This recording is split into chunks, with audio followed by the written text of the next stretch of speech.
Will FitLife Brands be able to show the one man's trash proverb as an effective growth strategy within the supplement industry?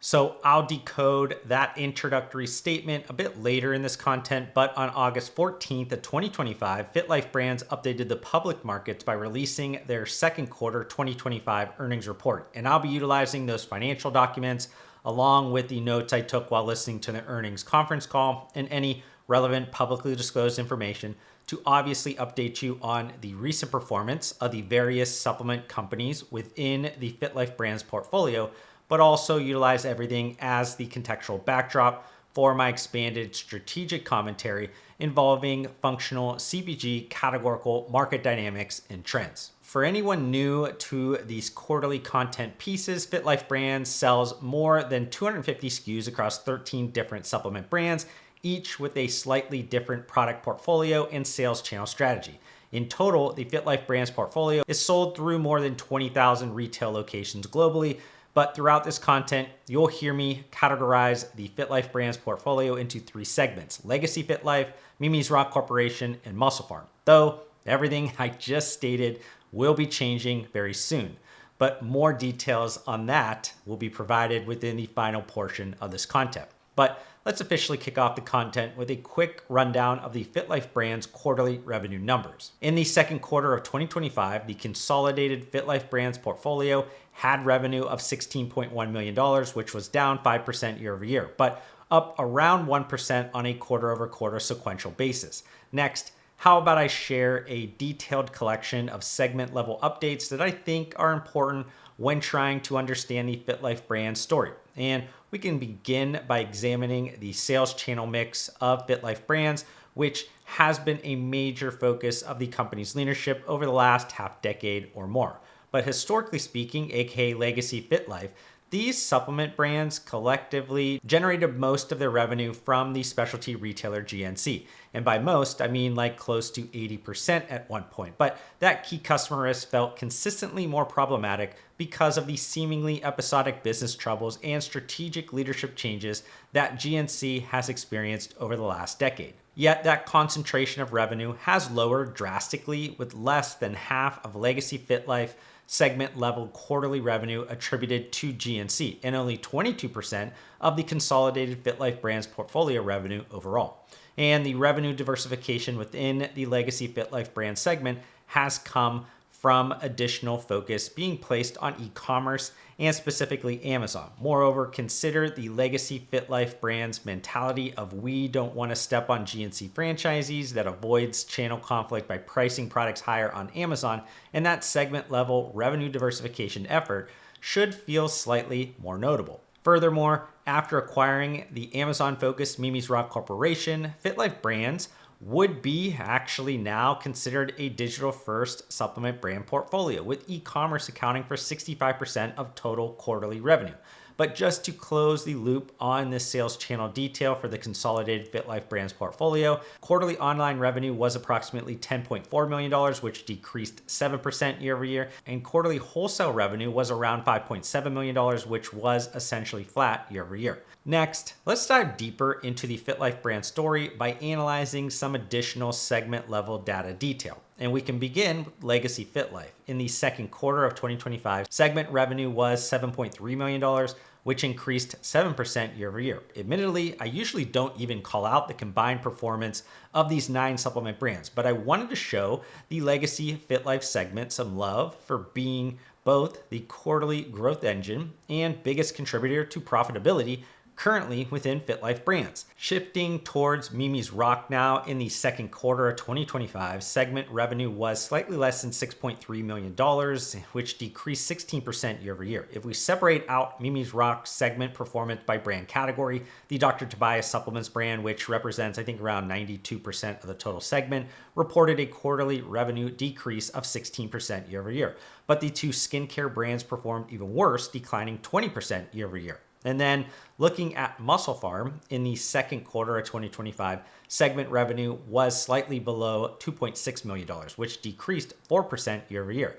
But maybe you're hearing that result thinking to yourself, that's not too terrible. And I typically agree if it wasn't due to self-inflicted strategic wounds. After learning that FitLife Brands intended to bid on the bankrupt assets of MusclePharm, I was generally excited because it seemed to be a good shepherd to the brand in the latter part of its life cycle. Also, the pattern of conservative decision-making had me thinking FitLife Brands fully understood it's a turnaround marathon and not a sprint. Moreover, it was super simple to see that the last 7+ years of MusclePharm brand mismanagement had provided a sizable amount of unlocked value that was just waiting to come out. Furthermore, doing the required hard work up front, aka running the turnaround marathon, to rebuild the foundation of MusclePharm for the long haul would inherently unlock enough short-term financial results to appease shareholders around the acquisition ROI. Yet, that wasn't what happened thus far. Instead, FitLife Brands has surprised me, and not in a good way, believing it would be better served in reaching arbitrary segment-level financial goals by deciding to chase various mirages. And within several previous FitLife Brands quarterly content pieces, I've outlined my utter shock around leadership's inability to learn from past MusclePharm experiences that in hindsight were major underlying drivers of its failure. It started with becoming a victim of product line extension creep, but quickly progressed to chasing ready-to-drink protein beverage and ready-to-eat protein bar mirages. Instead, FitLife Brands hasn't meaningfully begun almost any of the hard work required in rebuilding connection and trust with MusclePharm customers, reconstructing the brand story, rebuilding community, and bringing it all to life with layers of compelling content.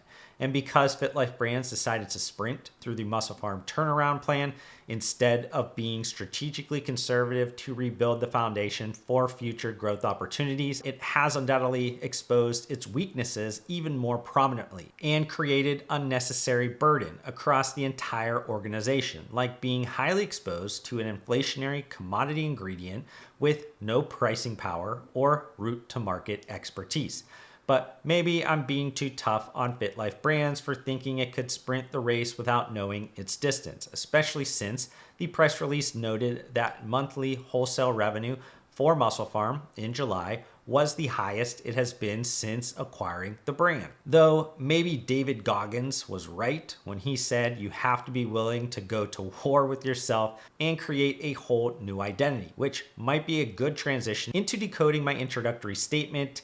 And we can start with recalling something I mentioned in last quarter's FitLife Brands content. You might have noticed that within the 10Q filing, despite no deal making within the last year, FitLife Brands incurred some elevated M&A related expenses in the first quarter of 2025. So while that doesn't always mean an acquisition will go to the finish line, FitLife Brands leadership did confirm that expense class increased substantially in pursuit of one or more possible transactions. And I'd pontificate further on possible M&A targets, but I'm a bit confused on what's exactly included within their key investment criteria. But that being said, I did make the following comments at the end of a FitLife Brands content piece from May 2024. Here's the good news though about the supplement industry that the CEO is also very aware of. It's highly fragmented with a collection of relatively good brands that have bad financials. That provides a great upside opportunity from market consolidation. But that easier growth path only works if FitLife Brands doesn't go trash picking again on its next asset. And while I wouldn't consider Irwin Naturals trash per se, even if its brief foray into psychedelic mental health clinics was a garbage strategic game plan,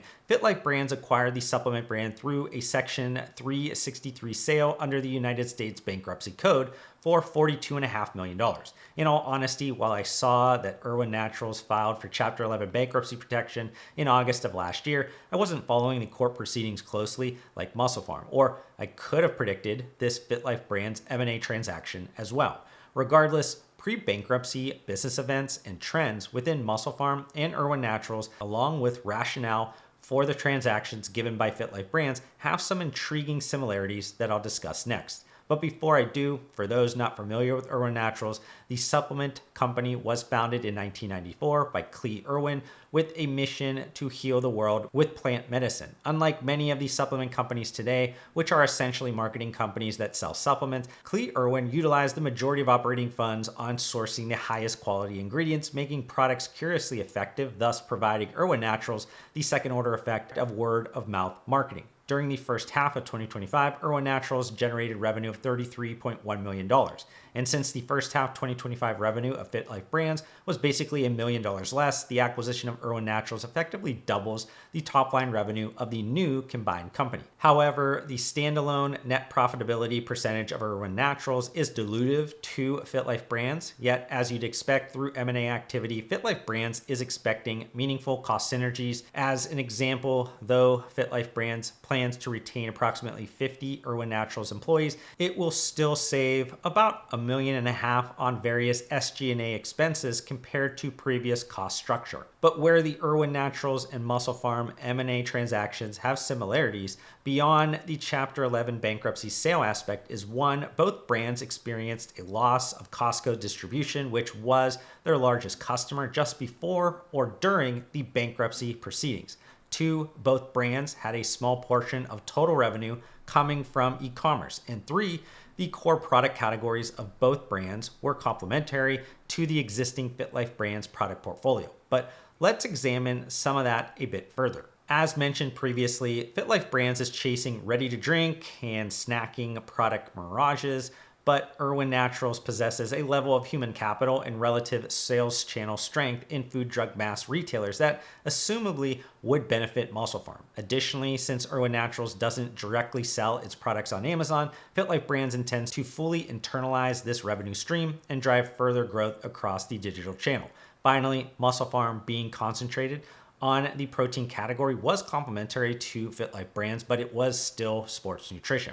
However, the broad product range of Irwin Naturals will provide even greater diversification, specifically due to the brand being particularly strong in the weight loss, detox cleansing, and sexual wellness market segments. And while all of this seems overly positive, don't get trapped into a state of exuberance thinking 1 + 1 = 3, especially because the MusclePharm acquisition just showed a much punier result, at least at this point. But I hope you enjoyed the first principles thinking that went into my latest YouTube video. If you did, can you do me a favor by hitting that like button? That quick and free action helps YouTube know my content is worth spreading to more people. Also, we're getting really close to reaching my next subscriber goal, and it would be great if you join me on this journey. But to do that, we need to fix the fact that slightly more than 3/4 of you that are watching this video right now are not subscribed to my YouTube channel, and that hurts my feelings. Regardless, I want to thank you for giving me some of your attention and time, and I'll see you on the next one.